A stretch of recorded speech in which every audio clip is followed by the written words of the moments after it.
with us the Chief Operating Officer of Exeter Building Company. Exeter specializes in building luxury custom homes inside the Raleigh Beltline and in premier Raleigh and surrounding area neighborhoods. He also has a Master of Accounting from the University of North Carolina Business School and is a certified public accountant. Please welcome Stephen Dunn to the show. How are you? I'm great. Thank you for having me. I really appreciate it. Yeah, I'm excited to chat with you. I have a love of real estate, not so much the tax part of it, but we have some things in common. So I'm excited to dive right in. I think one of the many things that us business owners struggle with is really just managing our day-to-day. So what do you think is the most challenging day-to-day aspect of running a business? I think the most challenging thing is identifying what you need to work on. I think prioritization of tasks is a huge thing. Understanding which ones really leverage your time, I think, is critical. So, when you think about leverage, it's, putting in inputs and getting more output. And so that's really how I look at my day, and I say, okay, what can I do that has the greatest effect today? As business owners, we experience fires all the time. But when you have those should always lead you to better questions of, okay, why did this come up? How can I create leverage in another scenario to, create a stronger output so that either doesn't happen again or I mitigate the risk of it. I'm glad that you brought that up because you're right. That's something that we all face with, dealing with every single day. There's always a fire, no matter what day it is. So let's talk about that a little bit more, because I'd love to know like your strategies or your techniques of, one, not only fixing the fire, but fixing it so that it doesn't happen again in the future. Yeah, absolutely. So, I think it's really critical if you have a team to leverage them. I think when you experience those things, those fires, those, last minute requests, really involving them to help you problem solve. You're helping them grow, but you're also showing them you have confidence in them to solve problems. If you're a business owner where, you're a team of one right now, which, a lot of us do, sometimes take an opportunity and, solve the problem at hand, get it done, and then, make sure you have time to reflect. I think one thing I have on my calendar is called my State of the Union. And I kind of have it every week. And that's where I go back and I reflect on, okay, how did things go? What do I need to change? What problems arose? How can I solve them? So that's really just kind of what I do from my side, and what I recommend to people is leverage your team, communicate, solve the problem, and then identify what was the root cause of it. And then how do I go fix it? I think that's what CEOs and COOs do a lot of the time is, find a problem, identify the root cause. How do you fix it? How do you automate it? How do you make it better, mitigate risk, and then move on to the next one? Yeah, absolutely. I do something very similar. I just call mine the weekly review. So it's very similar to what you do, just sitting down and figuring out, okay, what happened? What's coming up? How do I fix things that happened this week? So I love automation. I'm very much a tech gadget girl. So I'm always like, can one of our systems do what we just suffered through? Is there a way to get around that? So I love that. Mm-hmm. And that brings up to a really good point that I think a lot of people struggle with is vendors, suppliers. We of course need to be mindful of what we're paying for in our business. But what do you think, like, how does the part of negotiation come into with vendors and suppliers? I think it's a huge part. And I think a lot of us get caught up in negotiation looking at price. How can you not? Everybody's concerned about their bottom line, their revenue, what the expense is going in and out. But there's so many other factors to it. I think the phrase I always like to say is that you can either get quality, speed, or it's cheap. And so you can only get two of the three. And so I think it's really important to look at that when you're negotiating with your vendors. Cheap sometimes is best, sometimes it's not. But really it's looking at what do they bring to the table? Do you know in the building world, do I know that I can call on them and they'll show up the next day? Am I important to them? If I'm not important to them and I need help, they're not going to show up and help me. So that's a big thing when you're reaching out to them, is really trying to figure out, what motivates them. And is it just price? So yeah, I think it's really just negotiating more than just price is critical. Sometimes price can lead you into traps, but you learn every time. Absolutely. Now, if somebody is looking at that triangle and thinking, okay, I've got this list of vendors, I need to reevaluate. It's this time of year as we kind of go into fourth quarter. Now is a good time to be evaluating everything. And, can I negotiate a price? Can I not? What are the best ways to reduce those costs and expenses in our businesses? Yeah, so we have like a rating card that we'll do. Generally in fourth quarter, we'll schedule meetings with all of our vendors. and we rate them on, what is their importance to us, what is their cost, what is their work quality. And so we go through and we rate them all. It gets about a 20-point scale by the time we're done with it. And then we go through them, we bring it to their attention. I think that even as like employees or owners, no matter where you are in the cycle, feedback, everybody wants it. Not everybody likes to give it because they're afraid. And so we go to our vendors and we say, look, here's where you fall. Here are your competitors. We're very open about it. I think that's the big thing. Open lines of communication. What are they succeeding at? What are they failing at? The good ones, we tell them, hey, you're incredible. Here's just some feedback. The ones that are low, hey, you're lower. We like working with you, but here's how you can improve. And that negotiation sometimes will lead them to be like, oh, wow, I really need to step my game up, or, oh, they're beating me on cost. I wonder why. And so sometimes by presenting them with your own rating card, you can actually negotiate with them in a very strong manner, because then they kind of see where they need to improve or maybe where there's a lapse. That's how we've had the most success, is sitting down in the year and showing them. And sometimes people are like, oh, wow, I am way more expensive than that individual. And so that helps them to realize it. Not in the recent times, I guess. The last year has been crazy. Most people have been raising prices, but they like to see who's raising more than them and less. Well, and I think it's important too to give those vendors, like you said, ones that you've been working with, an opportunity to fix their mistakes. Because I always say, sometimes we don't know when we're making mistakes or not fulfilling what we should be unless someone is, I think, kind enough to say, hey, listen, I love you, I love your company, but these are some really big pain points for us that we've got to fix if we're going to continue to work together again. Yeah, exactly. And a lot of time they can actually solve problems you have and you don't know they can solve them. The best example that we have in our industry is that electrical meter amps are very hard to come by. And so we presented the problem to someone who does not work in the electrical industry, doesn't work on the electrical in the houses. And they're like, oh, I can go get you one. I mean, they solved the pain point just because we had a conversation with them. And I think as business owners, on the other side of that, it's asking your clients, what are your pain points? Then they might tell you something like, oh, I can solve that, or that falls into my specialty or my niche. That can open up a lot of doors for you that just wouldn't have been there if you didn't ask a simple question, or even, would you refer me? Absolutely. And the other thing too that I was thinking about is maybe we as business owners don't even know something that we're struggling with might be a pain point. So it could just be having that conversation and they mention it. You're like, oh yeah, I am struggling with that. Is that something that you could help me with? And for them to be like, yes, I have a solution. I'd be like, yes, what can be better than that? Yes, exactly. Always being inquisitive, reaching out and just talking to people is such a huge thing that we miss out on, especially in this day and age of technology. Picking up the phone and just having a conversation, you can learn so much. Whether it's even competitors, sometimes depending on your industry, will have a conversation with you. You can learn what they're doing, why they're doing it, and maybe that creates you to think about things differently. Never being the person who thinks they know everything in the room, I think, is such a critical. It's a skill. It really is. I think, especially as you become entrepreneurs and business owners, it's something that is more difficult to do. But just being, man, I can learn from everyone all around me all the time.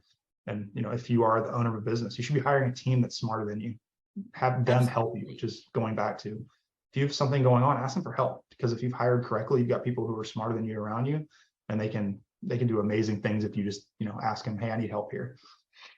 Well, and one thing that I always say too is that we as small business owners, we've got to stick together. And being able to keep those lines of communication open, make those hard conversations sometimes easier. If you've already been talking to somebody, it's something that would just be natural to bring up anyways, because you've already been chatting about it. Yes, exactly. What do you think is a good way? So we've got these vendors, we're keeping the lines of communication open. What are some other ways that we could be more effective or efficient with all of our vendors and suppliers? I mean, I think really communication is the most critical part with them. Keeping that open, sometimes even you can identify their issues when you're working with them and just bring it to their attention, say, hey, I saw this. This might be something you could do. For me, I also think it's, when I'm working with vendors as a whole, as the business owner, it's really having a system in place to kind of have it all organized, have all your documents organized, whether that's a Google Drive where you have a folder with all your vendors and all the pertinent information, whether it's, how do I pay my vendors? That's a big one if you want to keep them happy. So there are different tools that exist out there that you can use to pay them on time. You can automate payments, if you know what's coming in and out of your account well enough, or your account's stacked large enough, depending on how you operate. mean, it's just the simple things like that that just take out of your day-to-day interaction, with I guess the manual intensive things, but that don't really foster those relationships. It can be really critical. Well, and sometimes those manual things, I feel like, are the ones that get procrastinated more, because you're like, it's something I don't really want to do anyways, I'll just put that off. And then pretty soon you're like, oh my gosh, I haven't communicated with this person about when they're getting paid. And nobody likes that because, of course, what we've been through the past couple of years, everybody's nervous about that, So making sure that anything that you can automate is best. But let's dive into systems, because definitely a systems girl, that's what we talk about on this podcast all the time. I would love to know more in depth about the systems that you're using when working with all your suppliers. Yeah, so we have a kind of a leading industry in the building, or a leading industry platform in the building industry. And so that allows us to have all our suppliers in one place. We can send bids out to them all at one time. They have access to it to see files. So I'm having email plans. It keeps communication all in one place. It really eliminates a lot of the back and forth. So we have this, this platform is called Co-Construct that enables you to do that. All of our projects are in there. You have budgets, you have files, vendor communications, you have bids. So if you're bidding things out, you can bid to them. There are other platforms like this that exist in other industries as well. That's just specific to building. We use an AP software, accounts payable. So that's a system that's pretty much automated. Online, QuickBooks, Xero, NetSuite, whatever you're using for accounting, you can automate a lot of stuff there. I have an accounting background, and you can link up bank accounts, and so I don't have to do it every day. If I can do one time a week and pick that, hey, that's the day that I'm going to look at the numbers. I'm going to look and see what's coming in, match up transactions. So that's really what I'm big on is, when I started, is taking everything into the cloud online so that it could be automated. So I didn't have to sit at a desk and a computer if I wanted to travel. Just the last couple of weeks I was in Italy, and if I needed something, if somebody needed to get paid, I just got on my phone, got on an app and looked and said, yep, okay, it's there. Let me just go process it really quickly. And so those things, also help with your relationship building, and also help with just running your business from wherever you are. Wow. Like you said, that could make a huge difference. What are some things that helped you determine which system you were going to use? Were you looking for specific things? Obviously the communication is a big one. Having everything centrally in one spot is huge. I feel like that is one of the things, especially as a digital entrepreneur, there's so many different things that you can do out there, so many different systems you can use. And pretty soon you've got all this stuff and you're like, do I even really need all this stuff? Could one program just do it? How did you guys evaluate that? So I have a background in consulting. So I took that model when I started, and I had military background as well. Whenever time you go into a new place, you don't try to come in and change right away. You come in and you learn and you see what's being done and how is it being done. And a lot of times, just by analyzing what's the current state of operations, you can actually look and say, oh, here are all the inefficiencies and bottlenecks I see. What do I want my future state to look like? So that's really that analysis that we took was, okay, here's what I'm doing today. This is where I want to get to. And then once I knew how I wanted to end up, it was much easier to go and figure out what software solved the problems that I had. So it's you created basically a list of questions. Okay, can I do this? How do I do this? How do I get everything in one location? And then, it's pretty easy to go online and just see a lot of these things out. Sometimes it's just searching the how questions into Google is just the easiest way to do it. Others is talking to what others are doing that are in the industry. So, we're a small company, about 15 people, but there are some bigger builders that are in our area that are bigger production builders, or, for my wife and I who run a short-term rental business as well. We just went and watched videos and talked to other people who were already doing it successfully. And we said, hey, what are you using? Because we knew what problems we wanted to solve. We just didn't know how to solve them. So that's going back to just asking people. Everyone's had a mentor. You're going to run into people who don't want to help you, and that's totally fine. Don't be that person. Give and expect nothing in return. And so go ask people. They'll help you because somebody helped them once upon a time. Well, and to even more importantly, keep in mind that if you ask someone and they're like, meh, I'm not going to help you, just move on to somebody else, because there are other people out there that will help you. Yes. And just said, small business owners need to stand together, and a lot of them do. They will help you out a lot if you just are, get the gusto to go ask them the question. But that's hard for some people. I'm naturally an introvert. And so it takes some, real focus for me sometimes to go and reach out and be like, hey, what did you do? Because we don't like to admit when we fail or when we do something wrong or when we don't know the answer. But you're never really going to get to the right spot if you don't ask. Yeah, absolutely. It feels like there's so many, whether it's the larger firm that you work with or in your own business that you and your wife have, it all kind of starts with begin with the end in mind. When you figure out what that goal is, and then going to look for the vendors, the systems, whatever it might be that you need to achieve that goal, but really starting with the end, it seems like that is really how you become so successful. Is that right? Yeah, I definitely think it is. I think the one warning sign I give to that is don't let a fear of not knowing the end stop you from taking action, because you're not going to know the answers right away. You just kind of got to get started and take the action, and then you'll figure it out as you go along. And then as you're going, ask people, educate yourself. I always say that there's personal growth happens throughout your journey, whether you are 10 years old or whether you're 80 years old. You still have a lot to learn all the time. There's always somebody, usually somebody surprising, that can help you out. And so you just talk, ask questions, meet people, network. That's really what it is. Know where you want to get, find out why you want to get there, and just get started. Just take the action. A lot of people sit and think about what they want to do. I've been guilty of this in my life plenty of times. Piece of paper, write down 100 things I want to do. And it's like a ping pong ball going back and forth. But just take action. Find the thing that you're most passionate about. Take action. Just go. The worst thing that happens is you have to start over. Yeah, I completely agree with that. Now, I'm glad that you brought up networking because you are super active on social media. So LinkedIn and Instagram, right? Yes, those are the two that I try to stay active on in both. So for Instagram, I post both from our building company, so you can see some of the houses that we build personally because I love them. I think they're beautiful. And then from our real estate investing journey, trying to post on there and trying to post more to help other people do it as well. That's just something I really have a calling card for, is coaching. I've coached ever since I was in high school playing tennis. I was a tennis coach, went to college, coached tennis still, did coaching while I was in college for accounting because I liked it. So I just enjoy helping people. And, if I can make one post impacts one person's life, if I impact one person's life forever, I'm happy. It means I made a difference to somebody. Absolutely. That's so important. Now, if people want to connect with you on Instagram or LinkedIn, where can they find you at? Yeah. So my Instagram is sdunn90. So SDUNN90 on Instagram. On LinkedIn, I'm Stephen Dunn Jr. CPA. So those are the two best places to find me. And then I'm on Facebook as well. I don't post as much business stuff there anymore, but I'm there and it's Stephen Dunn 50.